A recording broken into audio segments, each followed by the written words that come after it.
Hello and welcome. We bring you greetings from Kean University, where we are happy to present to you our COVID-19 vaccination in New Jersey Path Forward Roundtable Series. This is a virtual conference roundtable series presented from Kean Hall, and we are extremely happy that you are here. This is in collaboration with the state of New Jersey and us launching a roundtable discussion with government, health, and policy leaders to discuss the critical issues surrounding COVID-19, vaccinations, and the solutions that we will support and that our state is supporting as well. And so on Friday, February 5th, we kicked off and launched our first, if you will, COVID-19 vaccination in New Jersey Path Forward event. And now we are here today with an exciting event which brings forth all of these wonderful individuals in our educational and sports community. It is at this time that I have the honor and pleasure and privilege of introducing our president of Kean University, none other than Dr. Repillette. Dr. Repillette. Thank you, Reverend David Jefferson Jr. I really appreciate the introduction. Welcome to the third roundtable event for our COVID-19 vaccinations and New Jersey's Path Forward series. Today's panel is returning to play for New Jersey student athletes. This panel will include coaches and educators and address how to bring student athletes back to the playing field while also protecting their safety.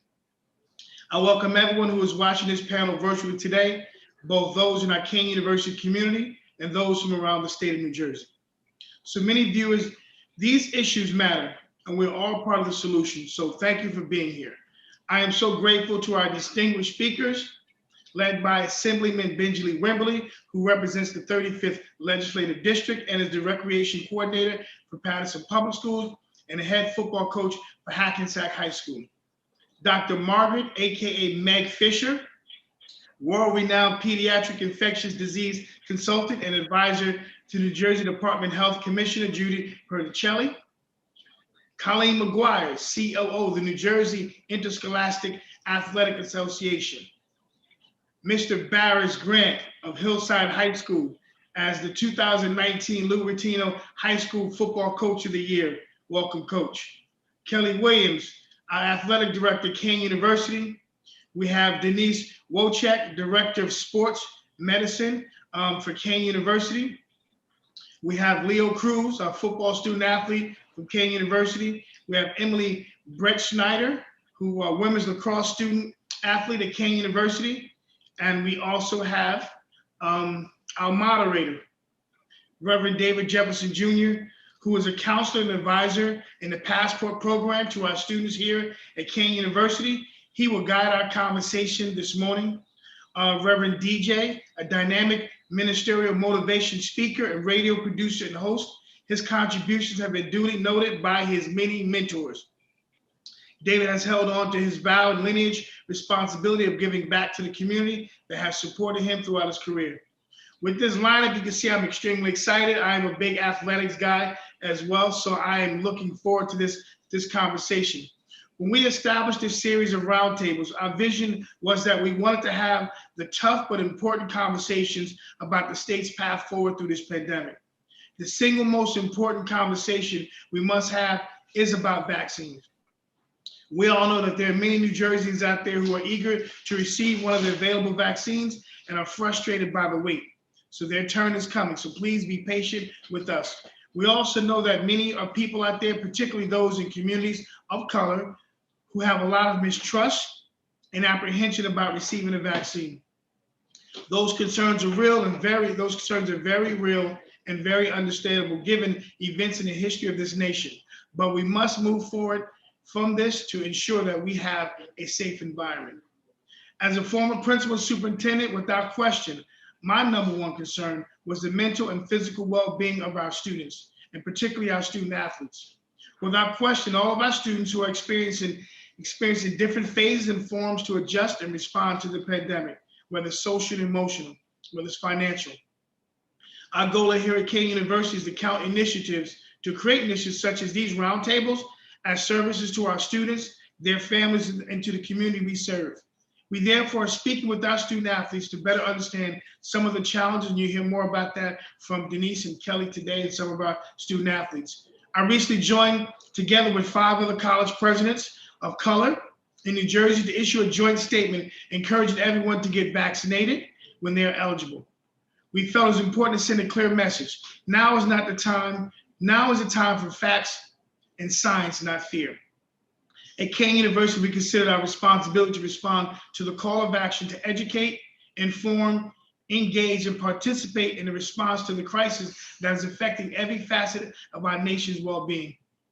In order for us to help our students return to our campus and return to our campus safely around the state, we have to take a number of progressive steps on the path forward, including wearing masks, frequently washing our hands, social distancing, testing for the virus, and getting vaccinated. These are real steps and hard not to achieve as we move forward in this pandemic.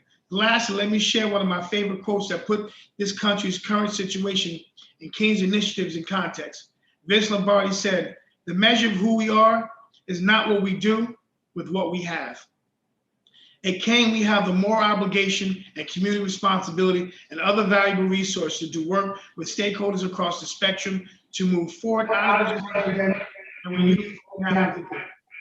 I'm just excited to get this conversation started, so I'll turn it back over to Reverend David Jefferson Jr. Thank you all again for being here, and to our distinguished panelists, I appreciate you. Thank you.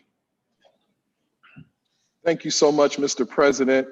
I'll be honest with you, your leadership is not only effective in your result, but in that wonderful bow tie that I must get one of as well. So we always thank you for presenting a forum for us to be able to engage and have this dialogue. We salute you. And now, after hearing from our president, we're going to move and introduce and bring to the table a gentleman who has worked extremely hard throughout the state of New Jersey. Assemblyman Benji Wimbledon. He comes out of the New Jersey. Assemblyman Wimberly, would you mind giving us some remarks and greetings at this time? Morning, Dr. Repollet, Kean University, Reverend Jefferson, and all of the other people sitting on the panel today. It is a distinct honor to be here today. I will be going into my 32nd year of coaching high school football. I recently resigned as the head football coach at Hackensack High School, but I will be continuing somewhere as an assistant coach. I've decided that I'm never going to retire from coaching, and I never want to get a steak dinner or a chicken dinner for retiring. So even if it's Little League football, I'm going to be somewhere on the sideline or a baseball field. But I've coached football and baseball at the high school level, and the return this year, thanks to Governor Murphy, thanks to Colleen Mcguire, who's on here, and the many other people that played a part in it, was a real challenge. And I'm looking forward to this season, getting back, learning from some of the issues that we faced last year, and have a safe season for all seasons. The one thing I will say is, and I believe I'm correct, I don't think we had a casualty due to COVID from any of our athletes. We had a lot of stoppage, as you see, in the NBA and college athletics. But at the bottom line, I think the mental and physical aspect of our kids getting back to play was paramount. So thank you for having me here today. Certainly, thank you for the great work of service and working with our student athletes, and the great work you're doing, and congratulations today on your anniversary. We also have today on our wonderful roundtable a sage in the work, a sage I like to call her in the work, and that is none other than Dr. Margaret Meg Fisher. She wrote to me, and someone who I look up to. Dr. Meg, as I affectionately like to call you, would you mind bringing some remarks at this time? It's a pleasure to have you here. Thank you so much. It was truly a pleasure to be here and to be part of this presentation. And I have to say that Dr. Repollet, you said everything that I would have wanted to hear. And the example that you're setting is wonderful and will help us get to where we need to be in New Jersey. And that's with the equitable distribution of our vaccine to get New Jersey vaccinated. But your student athletes are not on the list for vaccination yet. So let's talk about what we do with sports and what information we have. And there's lots of very good information that's kept up to date daily. The first thing I want to tell you about is the New Jersey Department of Health Guidance for Sports Activity. And that came out on February 8th, earlier this month, and it gets updated as it needs to be. Of course, the website of the Centers for Disease Control and Prevention has information on return to youth sports, and also just information telling us how athletes, even if you're not in a organized sports, what kinds of things you should think about and how you can keep yourself safe. And then finally, the American Academy of Pediatrics, which is very near and dear to me, has recommendations for return to sport as well. Those recommendations came out in December, but they are in the process of being updated. So let me start with the New Jersey restrictions and suggestions. And what New Jersey says is the first thing you need to do is think about what is the risk of the sport that you're talking about. So some risks are going to be high level risk. These are things like rugby, judo, karate, wrestling, things where there's very close togetherness, and things like cheerleading and group dance, because again, it's the group part of it and the fact that you're in close proximity and you're shouting or doing things that increase the likelihood that you'll be making those droplets that spread the disease. Medium risk sports are things like lacrosse, hockey, rowing, crew, kayak with multi-person, water polo, fencing, cycling in a group, volleyball, soccer, basketball, baseball, softball, and some of the track events.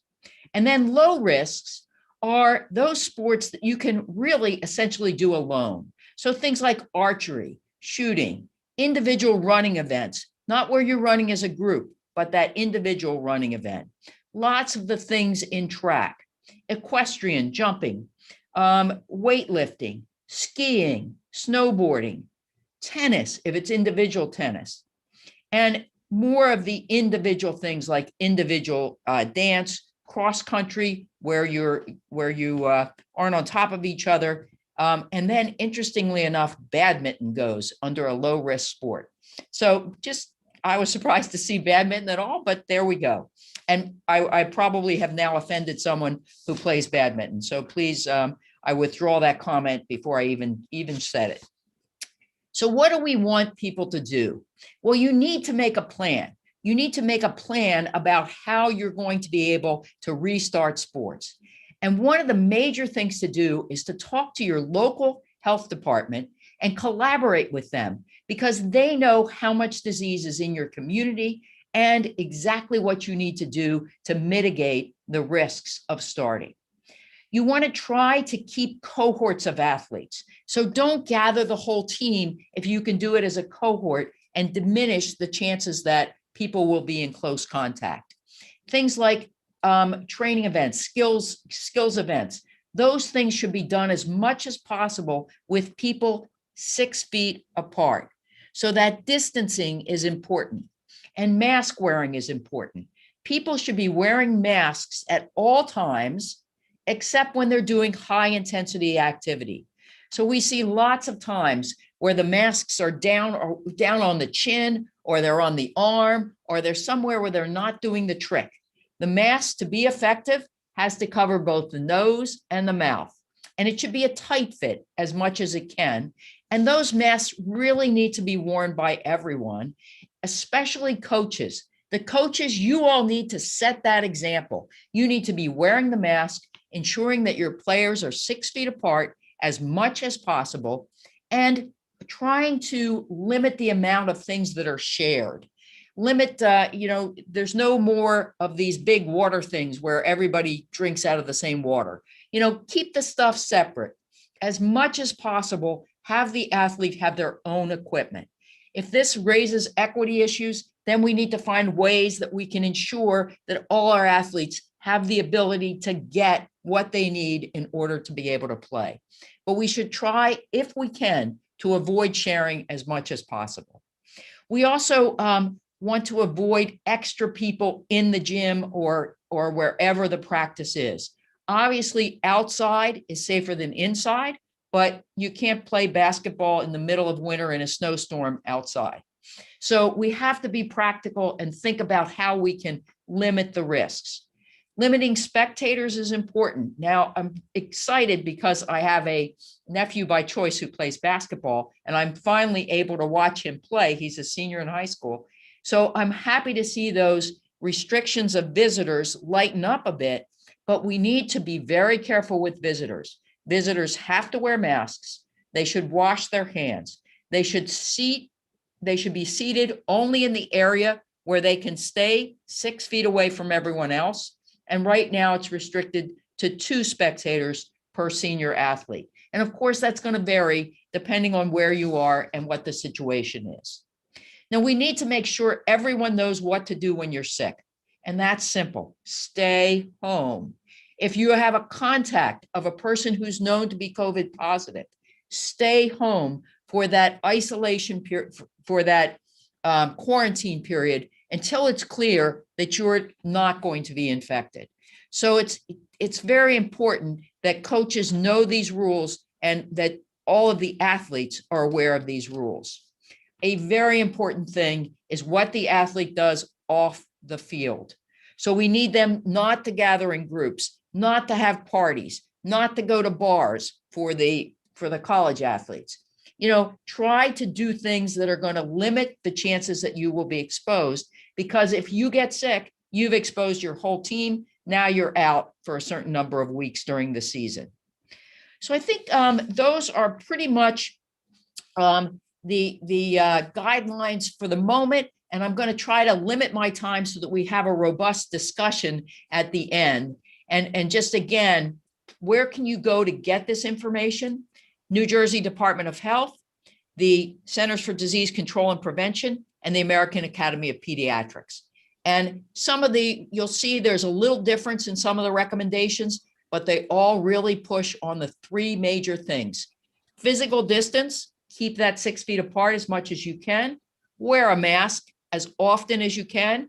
Make sure your coaches are wearing a mask and paying attention to this, and limit sharing as much as you can, and wash your hands when you're on those high touch surfaces. Thanks for this opportunity, and I'll mute now while we go on to the next person.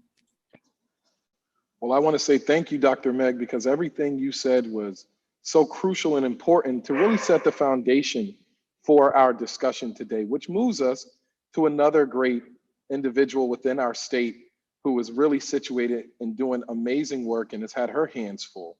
I welcome at this time Colleen Mcguire. She's the COO of the New Jersey Interscholastic Athletic Association, better known as the NJIAA here in New Jersey.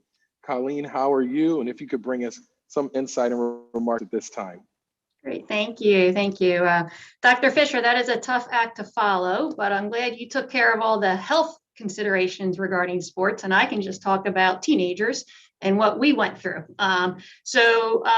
Quick background, I became COO in June, like 7 months ago, and which was a tremendous honor. At times, at first, a little daunting. Here's high school sports. We're the 9th largest, association in the country. We have a lot of student athletes in New Jersey. And also here's a pandemic, so good luck. So we, had a really busy summer. I have to say it was an honor, to really serve in the capacity I've been serving in, because it's meant so much more when we were able to successfully return student athletes this fall, as opposed to any other school year. But I have to say, Assemblyman Wimberly mentioned the support of people like him in the public, the support of the governor and the governor's staff, and also Dr. Fisher and the health officials for kind of carving that path of how sports can be played safely. So here in the NJSI, we weren't making the decisions if we were going to play sports or not. That was up to the health officials, the experts. We were just here to, figure out a way to encourage our schools and give them the means they needed in order to offer, sports to their student athletes. We touch on a different population than at the college level, right? We engage more kids in high school sports, and we engage kids that are in normally very vulnerable years, right? We're talking about teenage years. So our goal all summer was, not only to ensure the health and safety of our student athletes, but to engage them. So many of them overnight, almost a year ago now, their lives turned upside down. They were becoming physically inactive. They were becoming socially isolated. A lot of concerns were coming from that other, the non-competitive side of sports. So we were charged with, we just wanted to have our schools engage as many kids as possible, provide them a little sense of normalcy to start their new school year. Everyone went through a new school year. It wasn't the same. And also we recognize, sports bring together kids in a way that a lot of other activities don't. And for many kids in our area, especially in the fall, especially in a sport like football, I know we have 2 football coaches on this panel. They serve in a different role than your traditional coach does. For many kids, these coaches are family. They provide them that sense of community. They give them that positive environment. And many kids, went through very difficult personal circumstances through the spring, through the summer. For them to have that opportunity to re-engage, through our summer workouts, and then to start the fall season meant everything to them. So I think early on, NJSA took the position, this year is not about state championships. This year is not about competition. Sports can be played. They can be played safely. There's health and safety measures, and social distancing, masks, all the mitigating factors. But the biggest one too was stay local, don't travel. You can compete locally. The health of your community is what drives the success of your sports. So I think once that messaging resonated, that encouraged most of our schools. We had very few that chose not to play sports, and they had their reasons, and we completely respect those decisions. But I am very proud the number of schools that we did have engage their student athletes to kick the school year off in September. And I think it's because of the messaging we put out. We're not here, we're not competing for state championships anytime soon. We're here to provide a season for these kids, play local, keep them healthy, and just more importantly, get them engaged for their physical well-being. I think if anything over the last year, what's come to light is the importance of public health, right? And public health is driven by, mental health and physical health. And for a teenager especially, that physical activity is a direct correlation to their mental health status. And then also that in-person connectivity that sports provides is a direct correlation to their social and emotional well-being. So I have to say, while it's been, amazingly interesting and at times slightly overwhelming, it's been all worth it. I do look forward to hopefully returning next year sometime to a little bit more normal. And I do look forward to handing out trophies again and being at state championships, but in time when the time's right. So thank you for having me. It's a pleasure to be here. Thank you. Colleen, I want to just support you and the NJSIAA because, I have a little guy who plays football, and I'm sure there's a number of parents who have children playing sports, and there was a sense of at least some normalcy. They were able to engage, and that's due to the hard work that you guys are doing there and have done there for us and for our families throughout the state. Now let's shift a little bit from looking at this from our young teenagers and high school students to taking it now to the collegiate level. And that is for me to bring on a wonderful gentleman who does fine work here at our university, none other than our athletic director, Kelly Williams. Kelly, would you bring some remarks at this time? Sure, thank you. And I'm so excited to be here. And, Dr. Fisher and Colleen, thank you for, sharing this information. And the one thing that I want to say is that the message has been consistent from what you're sharing from your different positions to what we're doing here at Kean University. I know Denise will talk a little bit more about the medical side of what we're doing right after me. But once again, this is an honor to be here on campus. And, when I first started here in late June, one of the first things that I share with my staff is we're walking into a situation where we're trying to control the uncontrollable, dealing with this pandemic, dealing with something that we've never experienced on every level, something that we have to deal with daily. And one of the things that we started off talking about is how do we get our student athletes back to feeling comfortable about participating. And one of the first steps that we did is that we used all of the medical background, the research, and the long conversations on how to make sure that we are surrounding our student athletes as well as our coaches with a very safe environment. And that includes the risk management component of what needs to take place. It means, being able to follow up daily on the constant changes that are coming down. So we created a plan, as Dr. Fisher mentioned, created a plan to make sure that we were going to be committed to this every day, every hour. And that's exactly what we did here at the university. And one of the things that we also focused on is making sure that we are managing the mental well-being of our student athletes as well as our coaches. From the collegiate level, it's a little different than the high school level. From the collegiate level, the coaches, this is their livelihood. So they also have a little bit more at stake, and they're a little bit more concerned about making sure that the environment is safe, because now they have to go back home to their parent, to their family, to their kids. So we wanted to reassure that as quickly as we can, that we could, so we can move forward in a way. And we did. We had our February 6th, we had our first Ncaa competition here at Kean University in 333 days, which was an unbelievable experience to see the student athletes run around, compete, and once again have that gleam in their eyes. And that was very rewarding. And as was mentioned earlier, it wasn't about the outcome. It was about the fact that they had an opportunity to compete. And I don't even know if they won. I was just excited that they were out there. So, that's what it was really about. But how did we get to that point? Well, we're going to go back a little bit, and I want to just talk to you a little bit about some of the phases that we had to work through. And one of the things that we had to work through was the Ncaa Resocialization guidelines that started back in September. And that included starting off slowly, where we worked the small groups, as was mentioned before, that we had pods of 10 for the first couple of weeks. And then we were able to test and make sure that we could now go to a different pod or increase that pod to 25 or 30. And one of the things that we did, we talked about the safety environment of it all.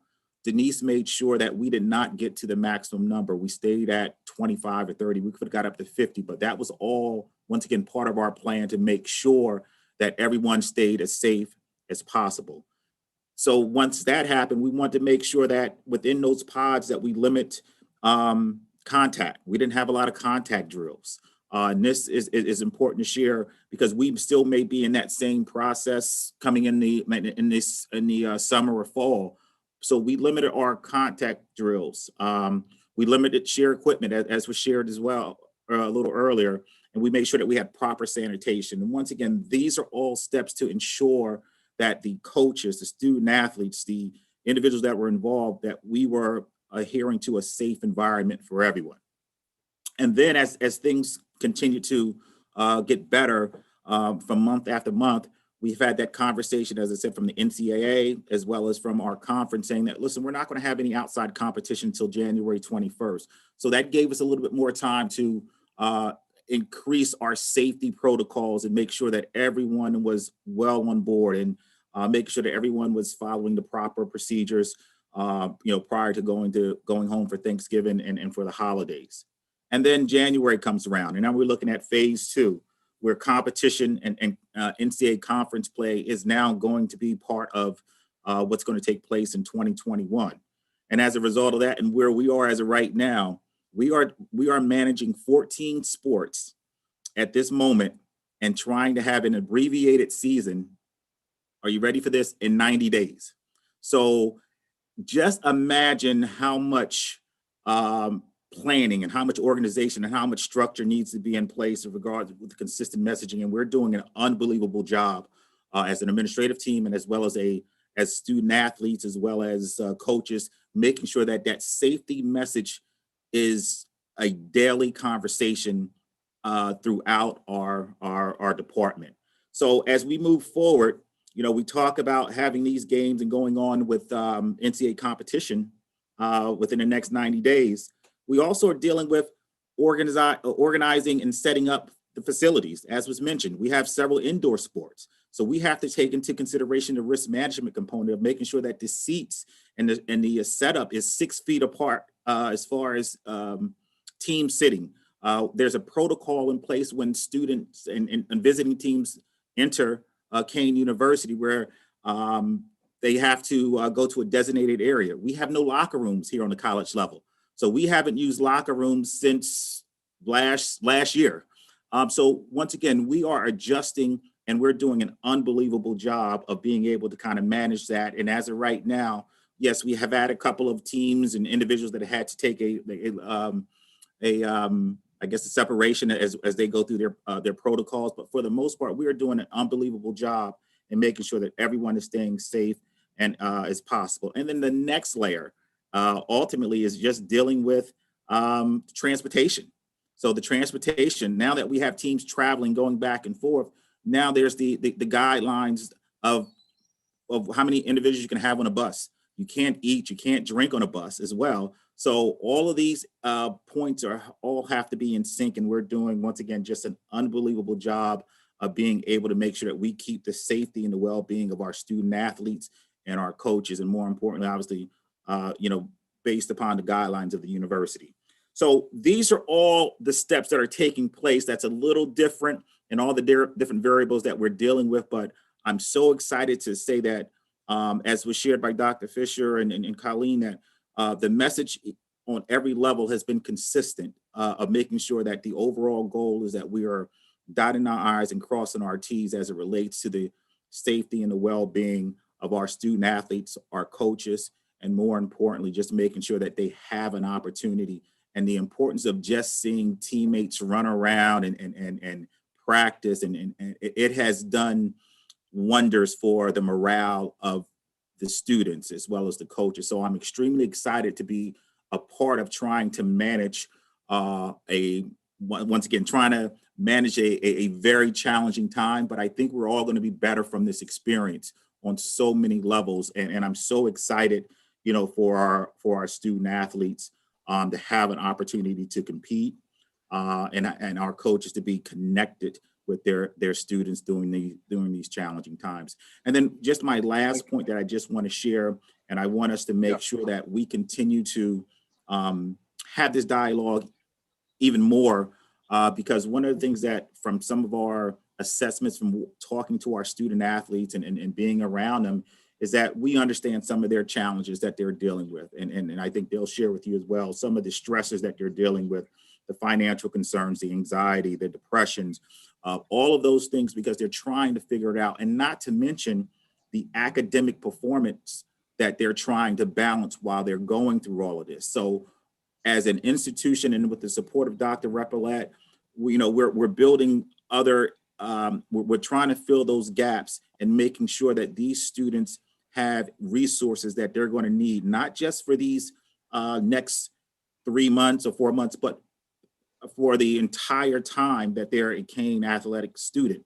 And the most important thing that I want to share with our student athletes and the way how things work on the Division III level, especially here, is that our job as administrators is to make sure that they come in. If they come in as a student athlete, that's great. But we also want to make sure that there's a level of safety resources that are available, that if they decide not to become a student athlete, they're still a student, that they're working and matriculating towards graduation. And then if there's some sort of other challenges they may come about as a student, we just want them to have that experience of knowing what we've done for them at Kean, that we've made them and we shaped them into better people. So that's our overall mission. Thank you, sir. From an athletic point of view. And I'm so excited that I'm able to be a part of this, this panel. Thank you. Very good. We needed that grounding from you, Athletic Director Williams, because we just want to remind individuals that you are listening into the COVID-19 vaccination in New Jersey Path Forward Roundtable series that is taking place here at Kean University, led by our president, Lamont Repollet. And this is our returning to play for New Jersey's student athletes. And you just heard a very distinctive and exquisite update in the phase rollout from our athletic director, Kelly Williams. But now we want to shift to another individual here at our beloved Kean University who has a stronghold and a lot to share with us. Denise Wujak is the director of our sports medicine SWA here at Kean University. Denise, can you bring us some updates? And it's so good to have you here today on this roundtable. How are you? Thank you so much. I'm doing well.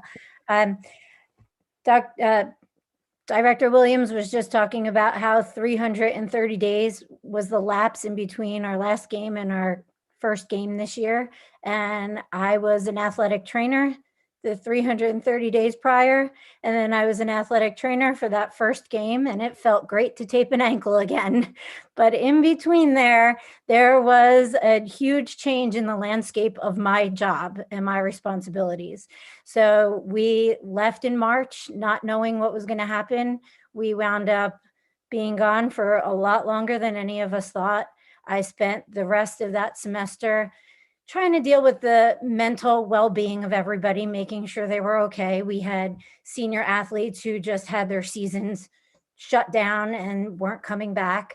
A lot of work happened with the counseling center to make sure we were doing things we needed to do. We did weekly newsletters for them. We did drop-in clinics for them so they can just kind of talk about what was happening, give them coping mechanisms, things like that.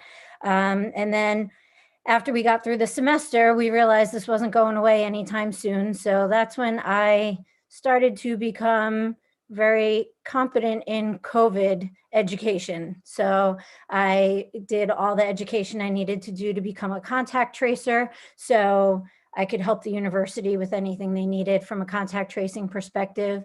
I learned about testing. I sat on bi-weekly meetings with the chief medical officer of the NCAA. So I did a lot to educate myself on something that I had absolutely zero education on prior, because I wanted to do what I could to keep our athletes as safe as possible when we got the okay to move forward.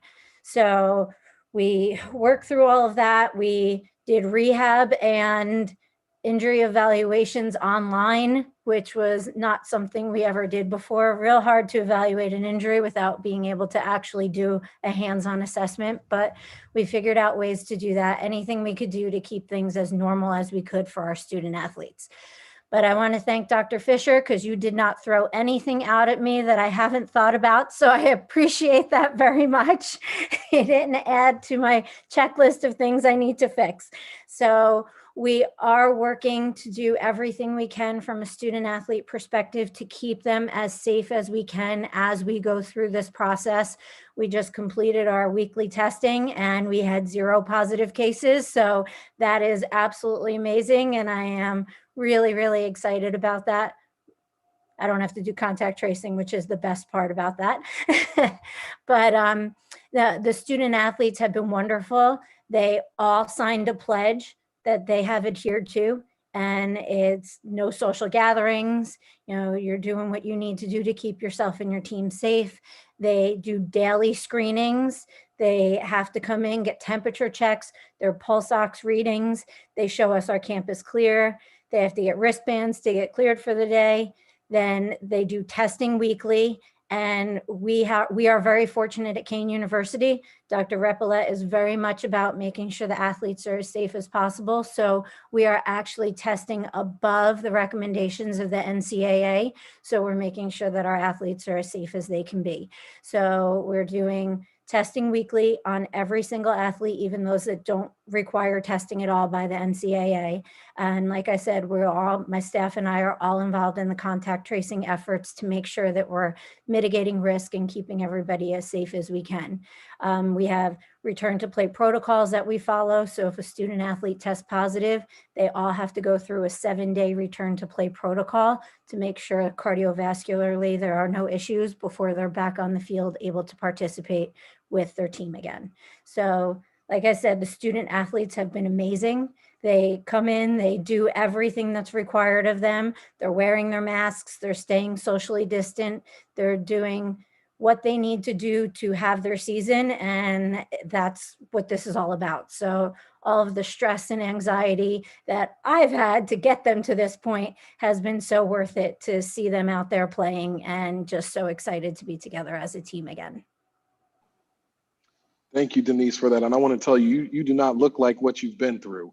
But I think that the joy of your testimony and your update was just you sharing, to tape that one student's ankle, to see the joy. It really speaks to, the love that we have for young people and our students, and making sure that they can do what it is that they have been called to do as student athletes. So I salute you and I thank you for sharing that. Thank you. Now shifting back from the collegiate level, we're going to now touch base with a prominent coach who is in the state and who has had a lot to do with a number of students even coming into our fine institution, and that is none other than Coach Barris Grant. Coach Barris Grant is with us. Coach Grant is out of Hillside, New Jersey. He's won back-to-back state championships there. He's been there since 2016, but he's also has a background as a student athlete and transitioning into being a head coach here in the state of New Jersey. It is a pleasure to have you here. Coach Grant, can you bring us some remarks at this time? Pleasure to see you, sir. Good to see you, DJ. Good afternoon, everybody. It's a great panel. I feel honored to be here to speak with you guys. Great insight from everyone. This year has been, for lack of words, different. For you guys who don't know me, my name is Barris Grant. I'm from Irvington, New Jersey. I played my collegiate football at Mississippi State. I coached college football for 11 years at a bunch of different places. My brother's Darnell Grant. We worked together at Shabazz for 5 years, and I've been the head coach at Hillside now for 6 years. So when last March, when coronavirus hit, it really affected our senior class because it was used to doing things a certain way. We're lucky. Thank you, Colleen, for getting our season back going. But, our kids were so down in the dumps just because, this coronavirus is going to change our life here forever. So our kids just were so sad. They didn't want what happened to baseball to happen to football. And so when the guidelines were set, my guys and most of the kids in the state did their best to preserve their seasons. Everybody didn't get through with their allotted 6 games, but kids tried their best. This year here, we really showed teamwork and effort to protect each other, because that's what this thing is really about. You wear your mask to protect your teammates' family, and coaches wear their masks to protect their families. Going forward, we're starting to get vaccinated. But I just hope we can find some type of normalcy with these kids, because high school football and sports is all about experiences. Everybody doesn't win a championship, but everybody has an experience. Me being 42 years old right now, I still can remember times that I was with my teammates, and not only the games, but the interactions that you had. And now, Mr. Williams talking about being on a bus and not being able to share water bottles. Those are things that are different, but these kids still need to have these experiences, because these are things that are going to groom you into the man and the woman you're going to become in the future. So I'm just happy to, I'm just happy to be able to give these kids a chance to have a memory and to make memories for themselves. Going forward this year, I hope we can get back to, some type of normalcy for ourselves, but just to have a season and be able to be the bridge. For most of high schools, the high school football coach was the first person to be back on campus, or the first teacher to be back on campus with kids. At Hillside, we don't have students yet, and we don't have a hybrid schedule. Everything is virtual. So when September came, me and my assistants were the first guys to meet the freshmen. There are kids on our team that don't know what our principal looks like, just because they haven't been in the building, don't know the landscape of the school because they just haven't been there. So athletics for us has been the conduit just for getting kids acclimated. I can't wait to get some of them back just so they can see what a school looks like, just so they can remember, because it has been going on a year now. And sports in America is almost like apple pie. It's the things we need just to make us feel normal and make us feel American. So I didn't come to speak long. Thanks for having me. And I appreciate you guys. Thank you. Okay. Mr. Jefferson. You're great. I just want to just jump in real quick and say, Coach Barris was at Irvington High School with his brother Darnell when I was there as an assistant principal. I remember him, especially his collegiate days and coming back there. So thank you, Coach Grant, for really just paving the way. Yes, I know, Francie. We do have a connection, right? I see that there's 2 Sigmas in the house, but just you said something. I felt that, Coach, that I had to jump in and say something. You said something that was very true, and I just talked to my team here. You said that you have athletes that have not met their principals or the teachers, and the first point of contact are the coaches. That lets you know how important coaches are to our students. right? So just imagine, Coach, when the school year, and Assemblyman Wimbley can talk about this too. Just imagine when school opens up. They're going to go to their coaches to be able to advocate for them, to talk to them, because you are their coach, their mentor, their advisors. And when people don't think athletics are important to an educational institution, I was a high school principal, and let me tell you, there's nothing more important than being a principal that really looked at athletics as being part of the institution. Because we understand, we won state championships, that place was calm when we lost. So just the ebbs and flows of your institution can go in athletics. But I do want to say that your record, Coach, has been incredible over the years and stuff like that. And I do remember you. But I'll be remiss not to also to recognize that we also have another Coach of the Year, the 2020 Coach of the Year by the Giants. And that's Assemblyman Benji Wimbledon, 2020. And let me get it right. It's the Lou Retaino Coach of the Year for the Giants. But I'll tell you this, I did not know that Coach was retiring, so I'm feeling sad about that. So maybe Coach Williams, A.D. Williams, we need to convince him to come and help us out. But I do know that this is, as you said, is the end of your head coaching career, but it's not the end of you coaching, and you'll always be a mentor. But thank you, Coach Grant, for bringing that up, because I thought it was an important point that we hit on. The importance, and I know our coach and our student athletes, if you can talk about that student athletes as far as your transition when it's time for you to speak, and talk about the coaches being there for you. So thank you, Coach. Thank you, guys. Thank you, Mr. President. I want to shift now to what I think is the base of everything that we're talking about. And we couldn't have this panel without having some amazing students participate. And I was brought up a gentleman, so I know, Leo, you won't mind me doing this the right way. We have two of our young students, Emily Brett Schneider and Leonardo Cruz, who are here, our Kean University Cougars, if you will. And we're going to give them an opportunity to hear from them, introduce themselves, and share a little bit of how things are going for them at this time. How are you, Emily? Hi, I'm good. How are you? Awesome. Can you share with us a little bit? Yeah, so it's been almost a year since we've been out on the field playing, which is crazy to think about. And just a few days ago, our coach actually told us we have our first game. So hearing that news and saying that there is a game in 8 days is absolutely awesome. And I can speak for all of the athletes saying that we're so grateful for any opportunity that we will get this spring, because it was so weird not having a season last year.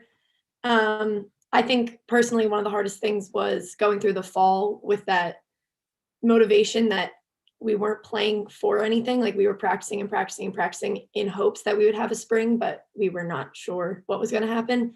So I think that was a big, huge adjustment, but without the support of our coaches and the daily check-ins with our teammates and stuff like that, it would not have been as easy as it was.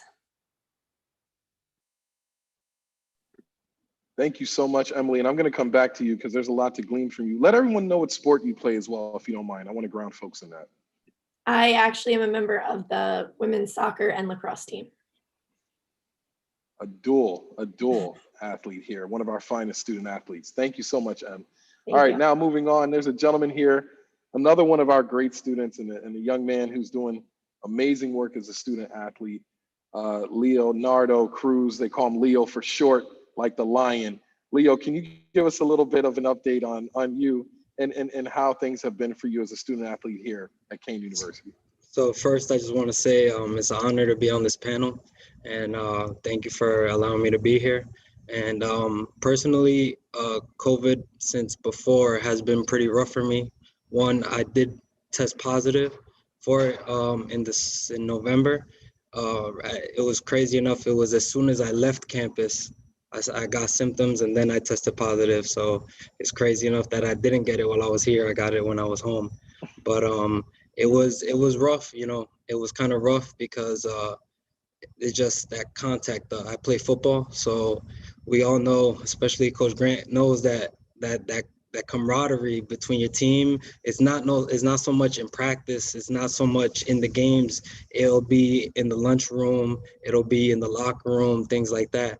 So not having that physical, that social connection was rough, especially at the beginning, because I personally missed my season the year before because I was injured.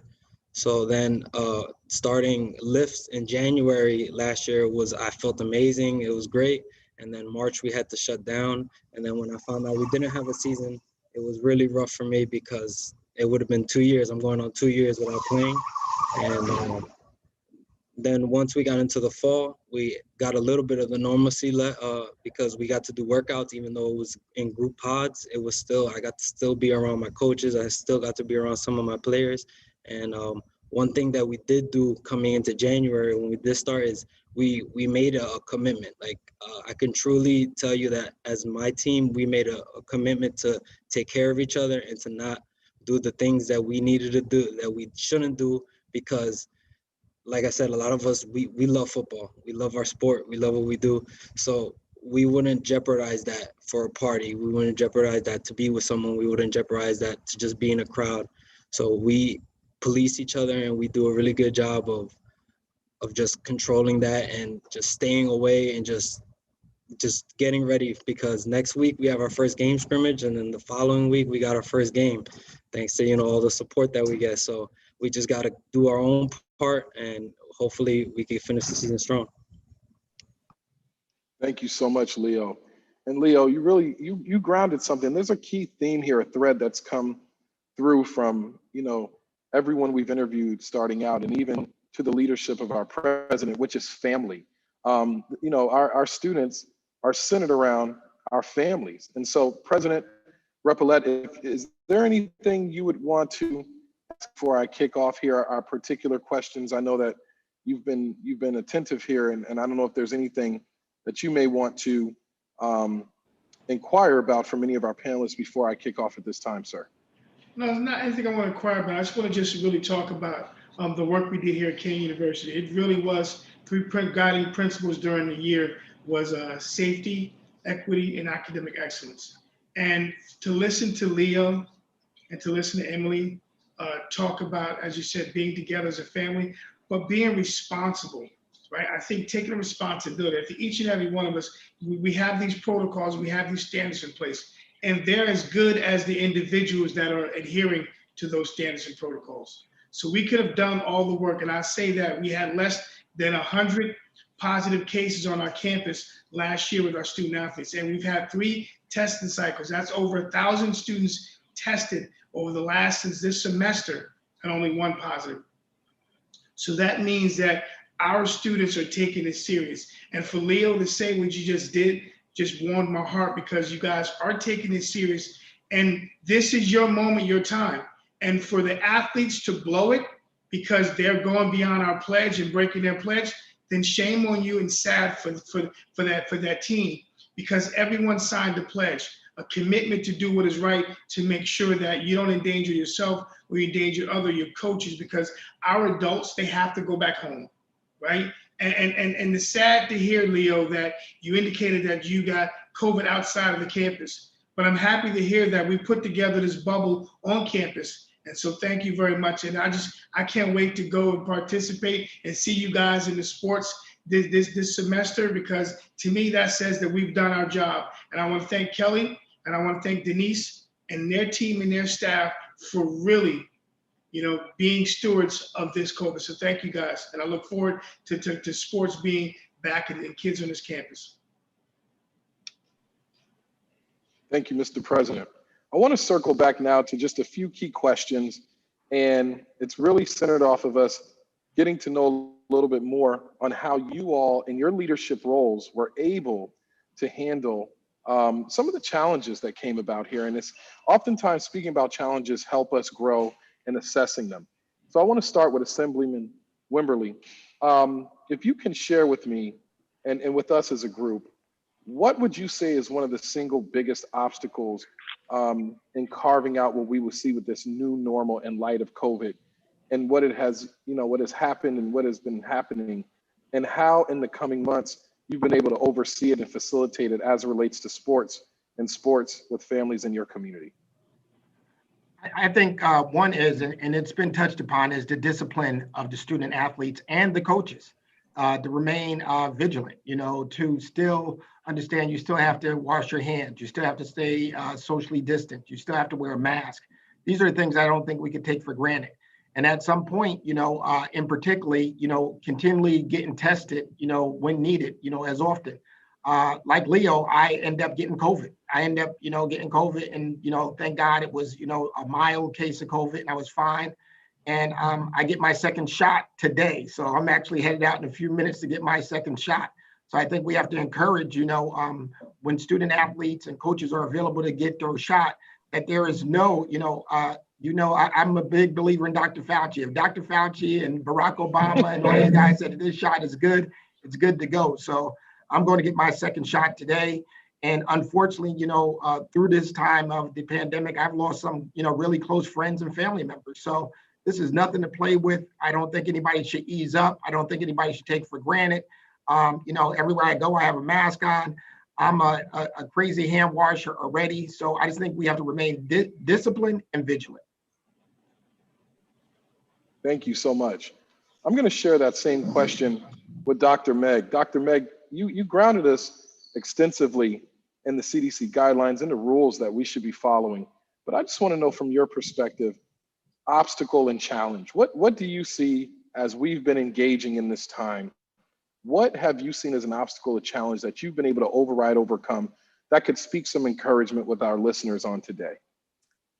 So I think probably the biggest challenge is that we are all sick and tired of this. We have had enough of COVID-19, of SARS-CoV-2. We don't want to hear that stuff anymore.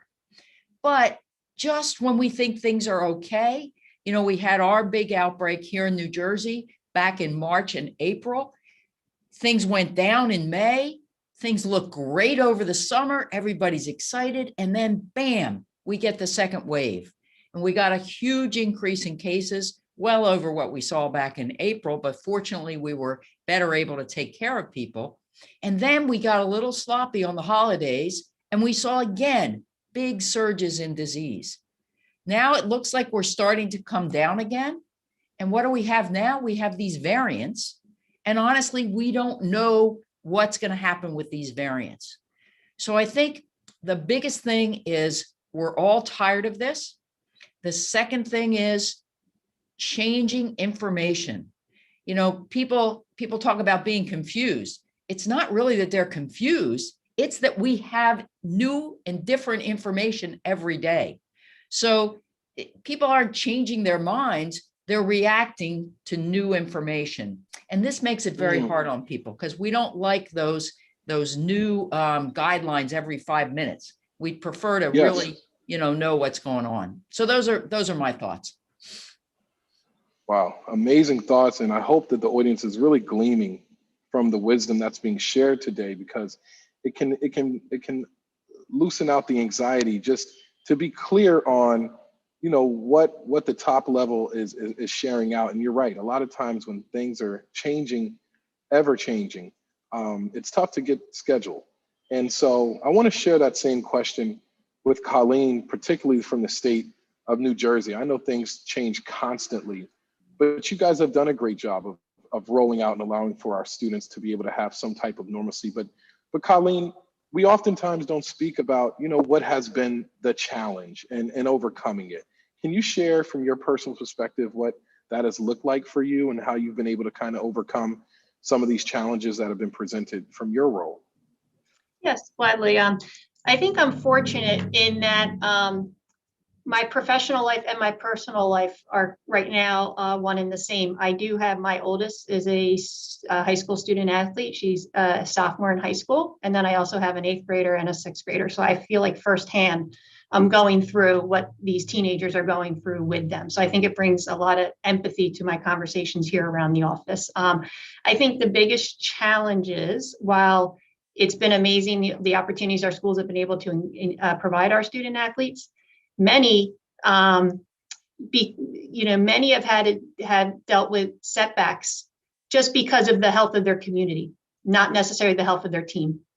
And I think they're learning very valuable lessons on, like grit, resiliency, and how to keep going at it and how to be appreciative and take advantage of every moment, every opportunity they are given. Because there have been situations where a school has just had to go remote because of the community spread or transmission within the greater community.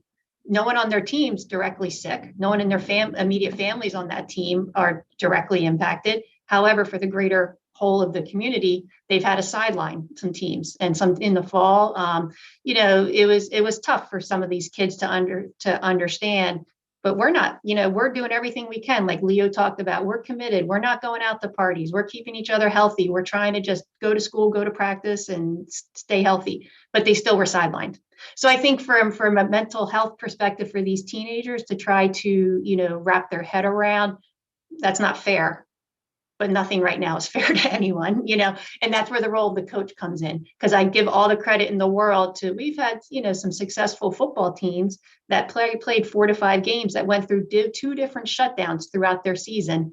Again, none really directly tied to their team, but to get those kids back out on the field, keep them engaged. And when they were quarantined, they had remote, meetings. They kept up with the kids, make sure that they were trying to work out on their own and stay healthy. But just to keep that social connection for the, their emotional well-being, I really credit, that's where the coaches stepped up in such, a big area that they probably haven't had to in the past, was to keep the kids' heads up and stay optimistic.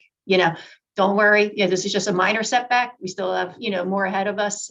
So that's what's been a little tough to watch. My daughter's field hockey team kind of went through a similar situation. A game got canceled at the end of their season, and it was just because of health of the community and health of the school. It wasn't necessarily the team, and it was really kind of heartbreaking to watch, for those seniors especially. I'm kind of grateful selfishly. She's a sophomore, and, I was like, yep, we're going to learn from this, and you still have 2 more years and you're going to be okay. But, but it is what it is. Nothing's fair right now. Nothing's easy. And you just got to take it moment by moment and be grateful for what you do have. So that's probably, the biggest takeaway I've experienced over the last 6 months once we returned high school sports. And it's so important that we're hearing that from you. And I know that when the folks throughout our state and obviously the world are watching this, and I hope that provides some levels of understanding and comfort, because right now, families don't really have a way to get directly connected to hear, but these roundtables provide the opportunity. So I'm encouraging a lot of families to listen to this, hear this, because we are creating a generation of young people like we see in Emily and Leo, who are going to have a different set of grit, a different set of stick-to-itiveness and seeing things through. So thank you, Colleen, for that insight. I want to move to our athletic director at this time. Kelly, you've had a lot on your plate, and it's been challenging to say the least, but we want to hear about obstacle and overcoming, because it's important not only for those who are hearing, but for you and your role to really share with us how you've been able to overcome. Has there been anything particular from your seat that you would say has been a standout obstacle that you've been able to kind of, overcome? Yeah, I think the first thing that comes to mind is, and Dr. Fisher mentioned this, is the fluidity of the constant changes that take place throughout this pandemic as it relates to athletics. With my coaches and when I first met them, and there was another conversation earlier, I believe, Coach mentioned that he didn't get a chance to, or his student athletes haven't got a chance to meet their teachers, but they met the coaches already. For me, I haven't met half of my staff until probably about 2 weeks ago. So just imagine starting a job and trying to lead. So you have to build trust. You have to make sure that your information is up to date and as direct as possible. So that has been the challenge, dealing with the constant changes and the fluidity while you're trying to lead. And one of the things that I share with my staff in my very first meeting is that just get used to me saying, for instance, as of 11:07 on 2/26, this is what's happening. Now, it may change in another 5 or 10 minutes, but I'm giving you the information right at this time so you're better informed. So the challenge has been being able to educate our coaches, our student athletes, and as well as lead them in a time that when you're working within a challenging situation where that's not normal. So that has been a challenge without question. The resilience and the daily anxiety that you're dealing with comes from knowing that there is that weight of making sure that there's resources available for the students, the coaches when they need it.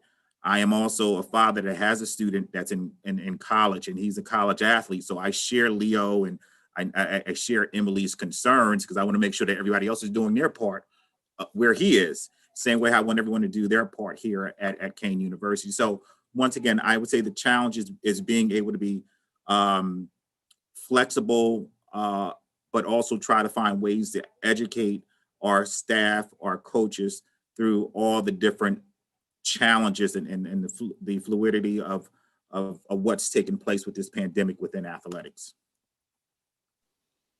Thank you so much, Athletic Director Williams. I appreciate it.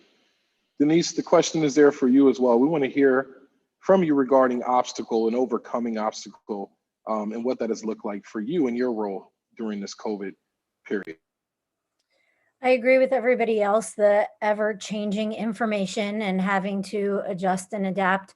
But for me, I think the biggest thing is I am with these athletes all the time. So I was there when their seasons got shut down. So like for me to now have to call somebody up a week before they're about to play their next game and say, I have to quarantine you because you were a direct contact to somebody, or you had a positive test, so you have to go into isolation. It's hard. It's a hard conversation to have with them because we've worked so hard to get to where we are, and knowing that those aren't the people who are doing the wrong things. It's probably the hardest part of my job right now, to deal with that side of it. But we're getting through it, and they understand it, and they do what they need to do. So. No, I really want, and I want to pause there. So I want to pause there because it is not easy doing what you do. My nephew is a high school basketball player. He was just in a game. Apparently someone in the class had COVID. He's in the middle of the game. They pull him literally from the game. And the reason why I wanted to pause with that with Denise, because, you know, she's the one who has to make that call. And as she just said, you know, I don't want to slide past this without us knowing that takes a lot to have to do that. And I don't think there was anything before this moment that prepared you for the role, but I can speak to the leadership here at Kean and having the right folks in position, even with you, Colleen, having the right folks in position who are sensitive to that. And it isn't business as usual, right? Right, Athletic Director Williams? I mean, I think you can attest to it as well. So, you know, we salute you, and we just want to keep encouraging you, Denise, because that work is tough. And as you continue to work with students and informing them, there's a process there that hasn't been established, and there's some great getting out of it. So thank you for sharing. It's important now for us to hear from our students. And I'm glad to get back to Emily and Leo, because and before I get to them, I'm gonna, you know, Coach had really shared his, Coach Grant, so I'm gonna come back around, but I wanted to hear from the student perspective. Guys, what has been challenging for you, Emily, as it is, and Leo as it is? I'm gonna start with Emily, and I want you to speak, you know, speak from that the student's perspective. You guys are on TikTok, you guys are on the gram, you guys are communicating all the time. I know as students, hopefully you're using our Kean communication sources as well, but what has been something that you've overcome, or you and your teammates have had to kind of endure here, Emily, obstacle-wise? Honestly, I think the hardest thing is like finding that unity like off the field, because we are on the field together, but there's still like that sense of divide when we are on the field, because we can't be hanging out in the locker room or hanging out before practice or things like that. So I think finding ways to stay connected and stay safe has been the hardest thing. And especially in the fall when we were like put into pods and some people were in quarantine, people were in isolation, it was hard to stay connected as one team. But I think now in the spring, we've all learned different safe ways to still be able to see each other and still be able to compete on the field while staying safe. Thank you.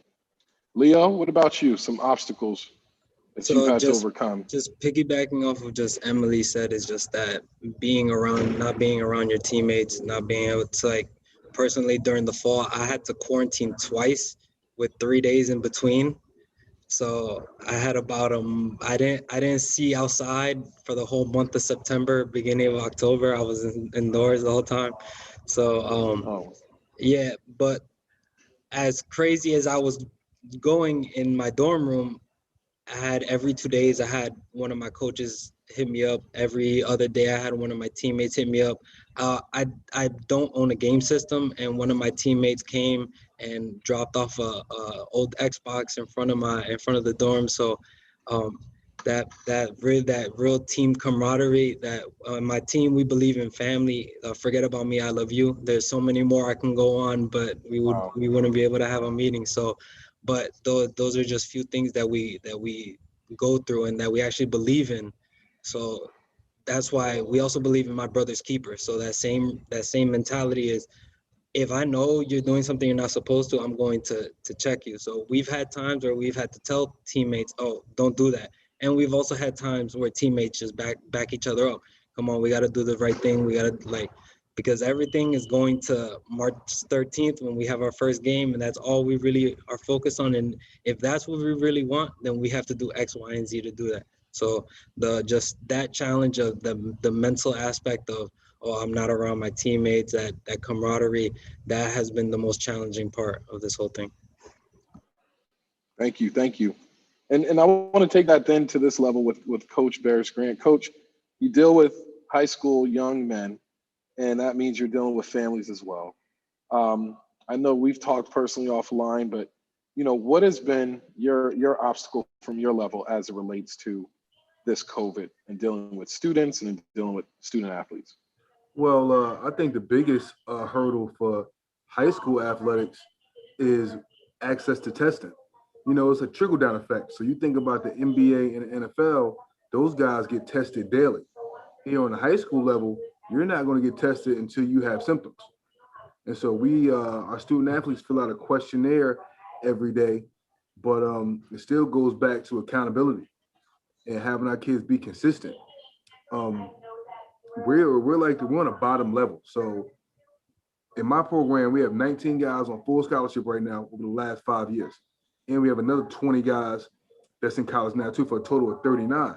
You're not going to have that opportunity to get recruited or to get your film evaluated unless you're on the field. So it's a trickle-down effect between all the kids. The seniors want to have film that's the seniors want to have senior tape that can be evaluated, and the juniors want to have tape to be evaluated as well. So I just ask my guys to be consistent and to be your brother's keeper. You want to see your brother in college? You want to go to college? Well, we got to do the right thing so we can get there.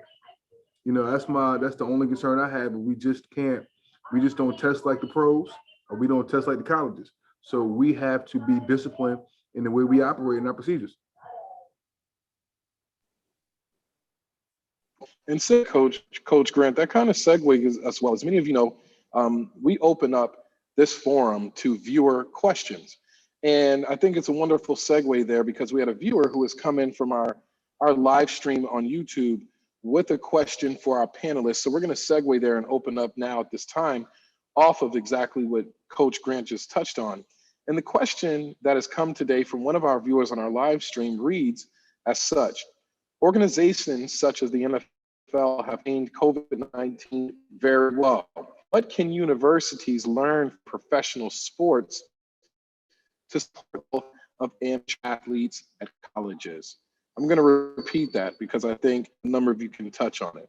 Organizations such as the NFL, and we can include the NHL, the NBA, have contained COVID-19 very well. What can universities learn from professional sports to support the health of amateur athletes and colleges and at colleges? Anyone want to share at this time?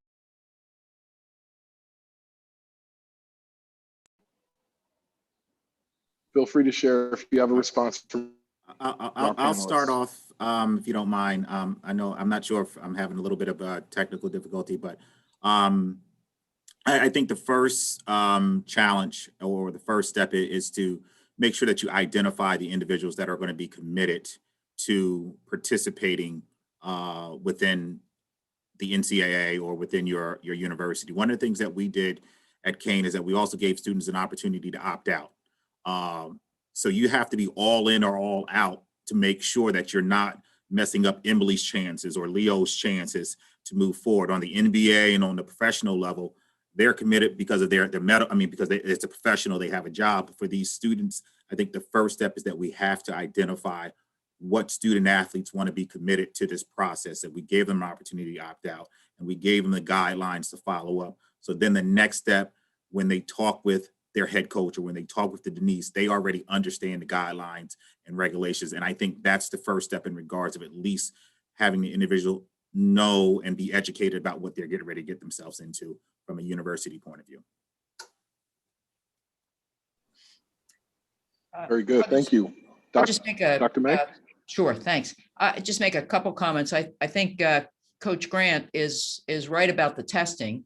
And I think that the availability for testing of children, particularly at the high school and grade school level, has not been nearly as robust as the availability for testing of college age students and also adults like the coaches.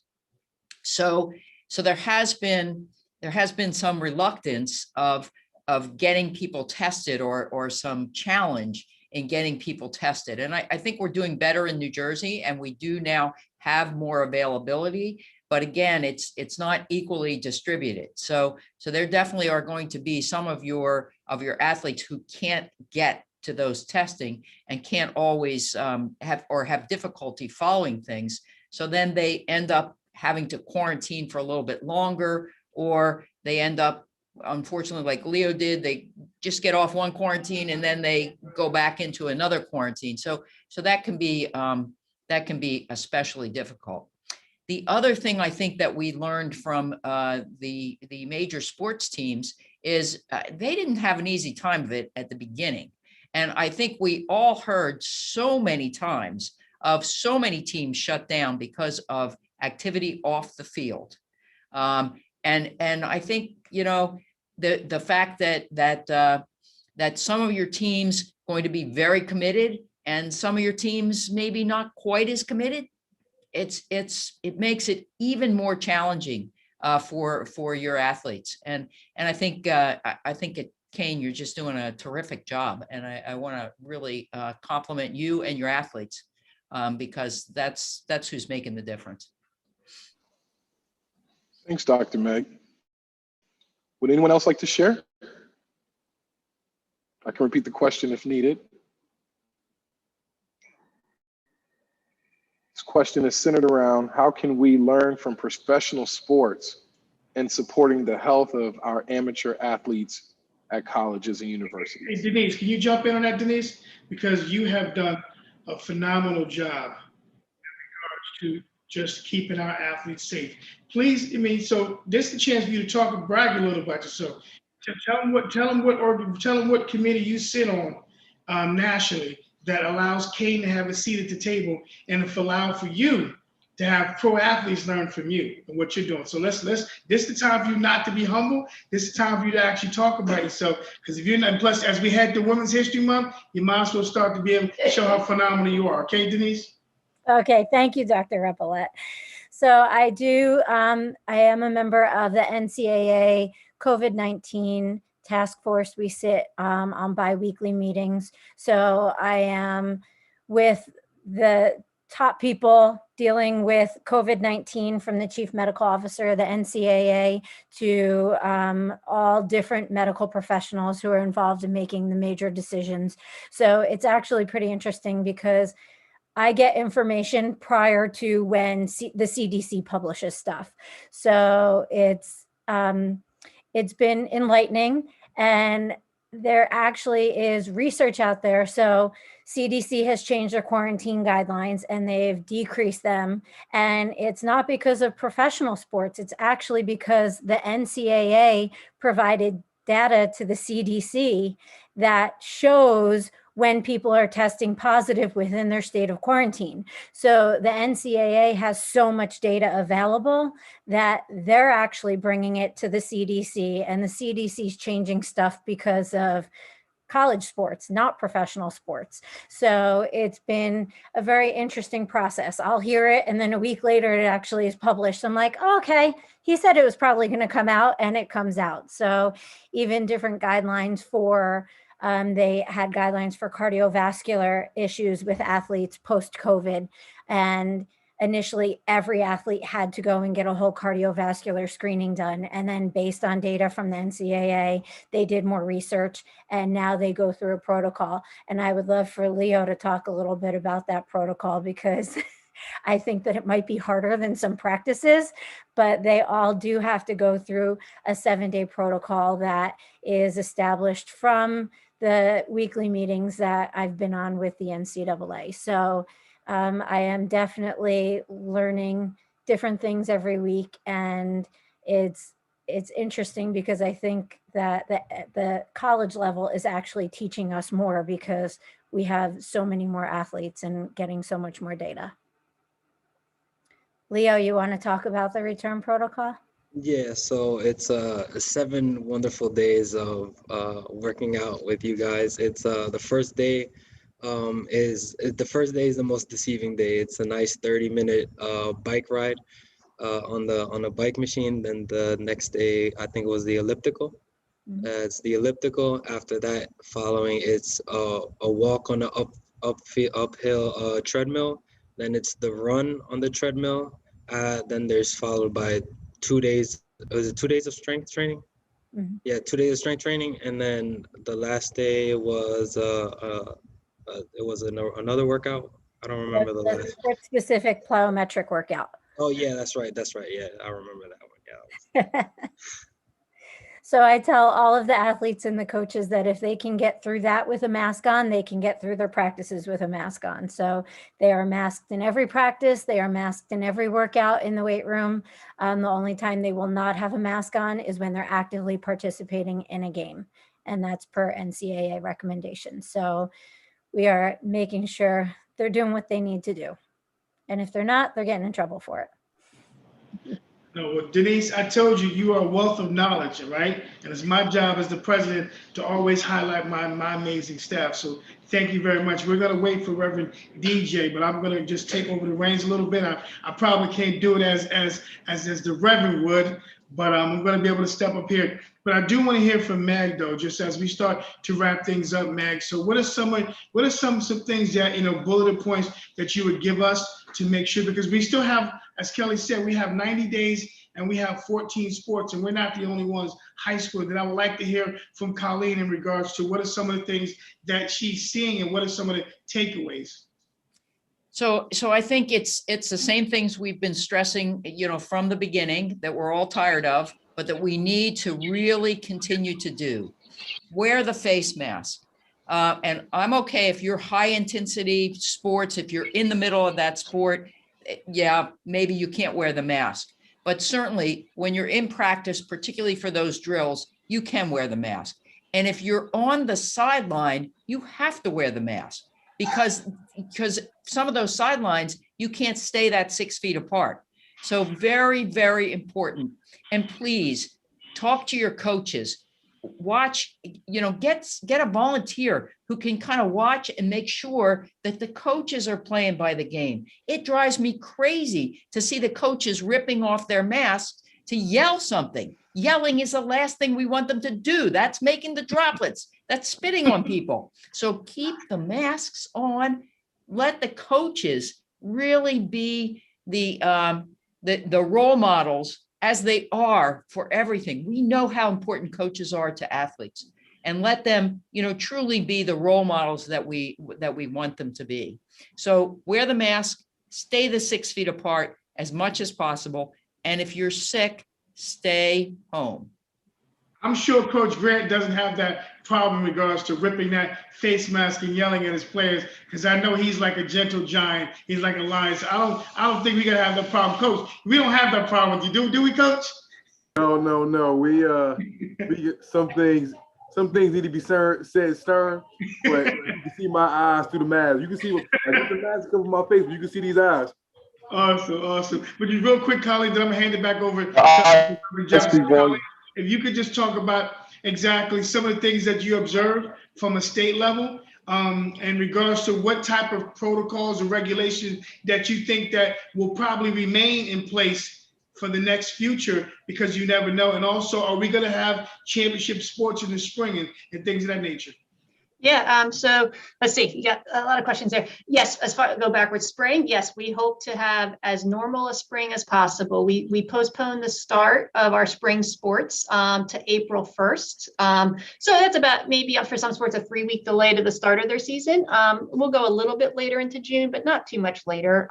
But yes, we're striving for as normal season as possible for these spring sports, knowing they're back outside. We know a lot more about how to safely run sports in a COVID environment. And we do want to return those athletes to as much normalcy as possible, not to make up for last year, but to try to give back, as much as possible. Every other sport has had some sort of condensed modified season, hasn't had true state championships throughout the year. We had to push back the spring a little bit because very early on in the summer, people are like, are you going to play high school football? High school football didn't concern me. Playing outdoors didn't concern me. I'm like, how are we going to get through the winter season? That was the concern, because we're a function of the school day, right? So I already feared like schools proactively could be going remote.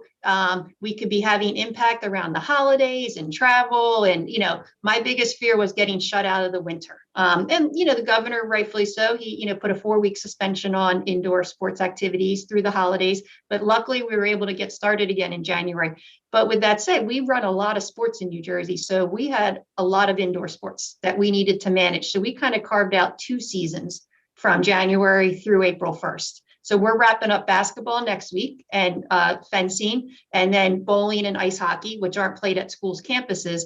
But if you think, we have 435 member schools, they're pretty diverse, not only by a non-public setting where they tend to be in school all day, every day, public schools that we're dealing with, remote learning, hybrid learning, but all types of facility capacity, indoor, for gyms. So we had to spread out as much as we could those indoor sports in order for our schools to safely host all levels of basketball, wrestling, volleyball.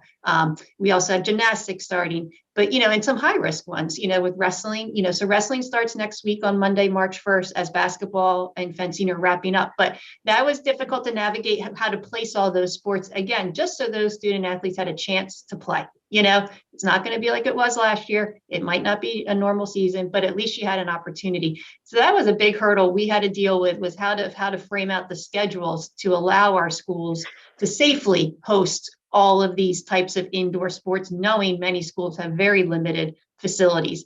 And even moving the wrestling season to March 1st, many schools have wrestling gyms that no way in COVID will we ever allow our students in there. Either they're small, so capacity wouldn't accommodate, or the ventilation just isn't there. So they have to go to their primary gyms, and spread out and use bigger spaces, better ventilated. So we're getting there through our indoor sports. We're hopeful in April that for these indoor sports that start next week, which is wrestling, girls volleyball, and gymnastics, we're hopeful to be providing some sort of state tournament, probably some individual based for wrestling and gymnastics. Volleyball, probably regional based, but a team tournament. And then hopefully April 1st, outdoor sports, they're back outside. Life outside, one thing I think everyone can agree on is a lot easier to navigate than life inside. And I think, correct me, is Dr. Repole, did I hit on everything that you gave me a lot at once? So I just want to make sure. But yeah, from a high school perspective, we're in a much better, we're in a much different place than even what the Ncaa has to deal with, and also certainly what the NFL and the professionals. All we can do is learn from all that they have and do our best to apply it, for our schools. Thank you, Colleen, so much. You definitely touched on everything that he asked. At this time, I kind of want to get back to, really landing the plane, if you will. I think there's been a lot of great information we've been able to share today and introduce to our listeners and our viewers. And so we now want to go around to get some closing commentary from individuals. It's important to get this closing commentary because it can sum up and put things in proper perspective for our individuals and our listeners.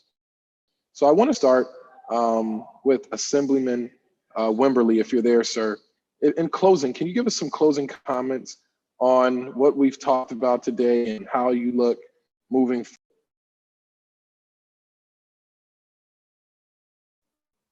Okay. He might be a little disconnected. I know I had a problem with my connection there and I was able to jump back on. I'm going to move then to Dr. Meg. Dr. Meg, can you share with us some closing insight, if you will, 1 minute closing? And we're trying to streamline it just a bit, if you can, but share with us some closing insight and we can look forward to here. Sure. I think the Assemblyman actually had to go get his vaccine, if he might have told us that, which is a perfect segue for what I want to say. So we are hoping today that there is going to be a third vaccine available. The Johnson & Johnson vaccine from Janssen is undergoing the FDA likely will release their emergency use authorization. And we hope that as of next week, we're going to have, 3 vaccines instead of 2. As soon as we can get more and more people in New Jersey vaccinated, we can get out of this. So as we get the teachers, as we get the coaches, and then as we finally get to the students, and especially students living in congregate living like dorms, we want all of you to be able to get vaccinated so that you're safe, so that you can protect yourself, protect your families, protect your friends, your teammates. And then, I think together we can do this in New Jersey. We can get over this pandemic. So I'm going to say, get vaccinated as soon as you get the opportunity. I don't know what it is about Dr. Meg, but whenever she says something, I'm doing it. And I know that you just have such an energy that says it's what you should be doing. So I just thank her so much. She's an amazing spirit, an amazing leader in our community. Thank you, Dr. Meg. Colleen, can you share something with some closing remarks and just some marching orders moving forward for our listeners and viewers? I echo your comments. I'm pumped up every time Dr. Fisher talks. I'm like, where's my vaccine? Let me go get it. So real quick, from a high school perspective, I think, I've been trying to tell everyone patience, right? Like, we like to think next school year, we're back to normal. Our kids are in school 5 full days a week, and we're going to be playing a normal sports season.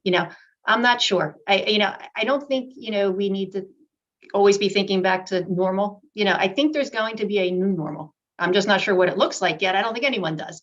And I think we have to keep an open mind that things aren't going to return, especially certainly right away, and we need to keep the patience. But I know from my perspective, I do think that there will be many silver linings that eventually do come from this experience. And I think from we're here to engage student athletes at a participation level. And I want every student athlete. I love the fact that Emily's playing 2 sports right now at the college level. The more that these kids can play multiple sports and stay engaged and engage with other kids for social reasons, emotional reasons that they normally wouldn't be able to engage with, that's what we're here for, right? We're here to provide an opportunity and encourage them to stay active all school year. Don't worry about focusing on any one sport. So I do think we're going to have a reset of our priorities. I think this is giving us a real good idea of how we can even engage more kids by maybe looking at how we run high school sports, how we run the seasons. And also, are there other things out there that we can do to engage more kids? So I know I'm kind of taking the optimistic outlook that this is not a great time for anyone, but I do think it's going to lead to some more opportunities and, better experiences down the road eventually for future high school student athletes. So again, patience. I'm not convinced we're returning to normalcy next fall. Our fingers are crossed. But when we do, I think we're going to look a little different. And I think we're actually going to be better for it. Thank you. Thank you again. It's been great. No, thank you, Colleen. That really grounded us well. And I love how she started with that P word we don't want to talk about a lot, right? Patience. She's also echoing some things that I think from this panel is so important for us to just hear from our leadership, which is key words. So let's move along here. Athletic Director Williams, I want to hear from you, sir, in closing for about a minute or here or less. Can you give us some marching orders on what the future looks like and some closing remarks for our listeners today from your perspective?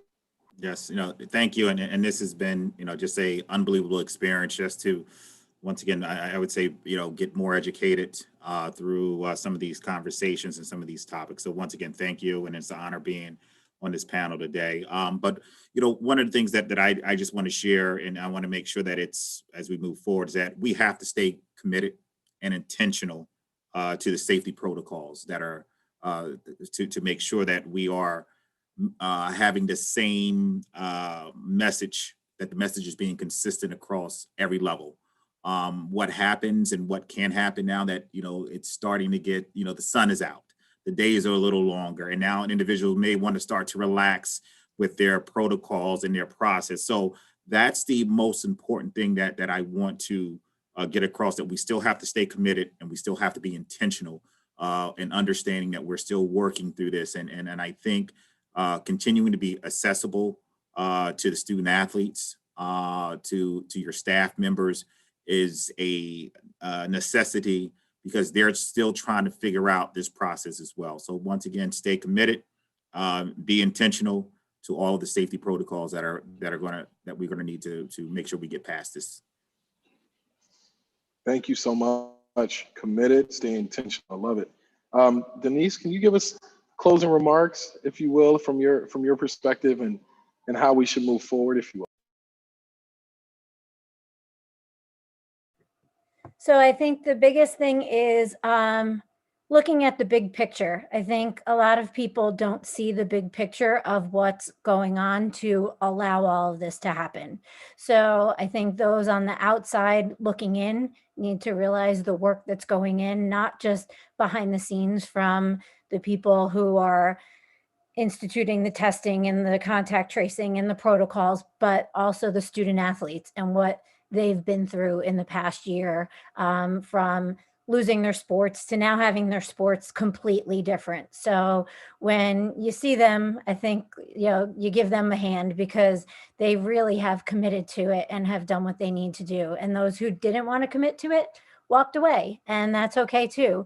But I think that's the biggest thing, looking at the big picture of what's really going on to make all of this happen, and appreciating the little things. Because I think, what next year, if I only have like 5 sports in the fall and 6 sports in the spring, I am going to be the happiest person in the world, where I thought that was busy for me. So just knowing that, like Colleen said, there will be a new normal, but that, we are committed to doing what we can, and thanking everybody for doing what they can to give these student athletes an opportunity. Thank you again. Thank you so much for your time today. Coach Grant, we're going to let you touch on this too in 1 minute. Can you give us some closing remarks and give us some, hopefully, encouragement for students that are underneath your leadership and throughout the state? I just want to see these kids have fun, and be themselves and be young, and use all that energy they got. Colleen, adding the extra season gives chance for the kids to be 4-sport athletes. I just want these kids to be happy, and it's going to have some fun. And maybe we can get back to how things was in 2018, 2019. But we got to do what we got to do. Thank you. Yeah. Thank you so much. Emily, if you can give us some closing. Hey, buddy, we love you, man. That's my little nephew right there. All right. Emily, we want to hear from you. Give us some closing remarks and give us some insight. You're a student leader. We see you guys as our student athlete leaders. I mean, you guys are our leadership as well. So can you share some things with your peers and even with us that we maybe can glean from you all and hearing from you today? Yeah, I think it's just really important to take every day and every opportunity, and be grateful for every opportunity that we get, because as we saw a year ago, it was all taken away so easily. So I think biggest thing is taking it one day at a time, and just being grateful for every opportunity, and doing the right thing, even if it is the hard thing, but making that choice to be committed to doing the right thing. And let me tell you right now, Emily, and I know your parents are going to watch this. I hope they're watching it. I want to commend your mom and dad, because that's a key word you don't hear a lot of times out of our students and our young people, which is grateful. And so I just want to commend them on how they have raised a wonderful young student athlete in you, because I mean, there's so many different things you could have said and gone so many different places, but to hear grateful is because we're all working hard to make sure you guys have the best future possible. And that means we're working now. So I really appreciate that. And I want to honor your parents. And just this time I've spent with you, I can tell they've done a great job. Thank you for that, Emily. And now Leo. Leo is this guy who, if I could go back and play, I played football for Randolph High School, and I was in a film called Remember the Titans. Something about Leo makes me want to play football again, but I'm not silly enough to think I can do it because he looks like he'd hurt me. And my back just had surgery, so I'm going to be fine. But Leo, what is it from your perspective, that remark-wise, what would you tell folks today as we close out here, man? I just think the most important thing is to be consistent. Like Emily said, you have to take it one day at a time. You know, like everyone's been saying, there's new information every day, and you just need to stay with it and stick to it and keep moving, because just because the season might end soon after, that doesn't mean that we could let our guard down also. We still want this whole thing to end. So the same pressure, the same commitment, the same dedication that we had when we're trying to play the season, when we're trying to stay together, not to ruin it, we have to do that afterwards, because at the end of the day, we want this to go away. And it might not be the same normal, but we want to get a new normal, which is not having to quarantine, having to wear masks, but in order for us to do that, we need to do what we have to do today. And then the next day we focus on that. And then the next day we focus on that. And another thing I just want to say is I just want to thank everybody that has worked so hard to get me and all the other student athletes to play this season, because there's so much work that goes unseen, that there's so many people that are involved that I might not even see, or I might not even know, that have worked so hard to get me and Emily to play this season. So I just want to say a thank you to them. I want everybody to know that was not a paid endorsement. That came right from Leo's soul right there in his spirit. So that shows you the work we're doing with our student athletes here. I commend our athletic director and his leadership and Denise and our president, because this is the model that we want to have moving forward, because we know that sports is a vehicle, but these student athletes are students first, and you can see the growth in them as students who are developing. So I commend them and thank them. And as we come to a close here today, we've had a wonderful time learning a lot more on as it relates to returning to play for New Jersey student athletes. We've had an unbelievable panel of individuals. We want to thank at this time none other than Assemblyman Wimberly. We want to thank our beloved Dr. Margaret Fisher. We want to thank, if you will, even Colleen Mcguire coming from the NJSIAA. We want to thank Kelly Williams, who is our athletic director here at Kean University. We want to thank Denise Wujak, who is the director of sports medicine here at Kean University as well. We want to thank Coach Barris Grant for giving of his time all the way from Hillside, New Jersey, back-to-back state championship coach, who's doing a great job in the lives of young people and families in Hillside and throughout the state. And then we also want to thank these amazing student athletes. When you see young people on here that are student athletes with these smiles, I see Emily's dimple and I see Leo. Leo has a beard. He's kind of a grown guy here, so I can't see if he has a dimple, right? But those smiles right there echo why we're doing what we're doing, to make sure that our students are priority and our student athletes mean so much to us. So we want to thank you guys for representing our student base. Today, there's been a lot of information that has been shared, and it has been done so because our President Lamont Repollet, has a focus on ensuring that even throughout this COVID period, there will be knowledge and understanding as it relates to COVID-19 vaccinations in New Jersey's path forward. I want to thank the team. I want to thank Kelly for doing the work that she does.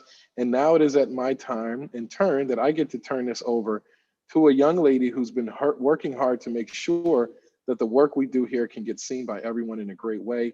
And that is none other than my good colleague and friend, Karen Smith. And I'm going to let Karen come in and close us out with some great remarks that we need to inform you so that you can stay connected to our roundtable series moving forward. Karen? Thank you. And thanks to everybody for being part of today's presentation. We really enjoyed it, and I think we learned a lot. I just want to give a little bit of a shout out for our last panel, which will be next Friday, same time, 10 o'clock. You can view it at the same website, which is kean.edu/pathforward. We encourage all of you to join us again. Next week, we will be discussing the pandemic's effect on women, both at home and at work, and what can be done to mitigate maybe some of the negative effects in moving the state forward. So I hope you will all join us then. And again, thanks so much for being here.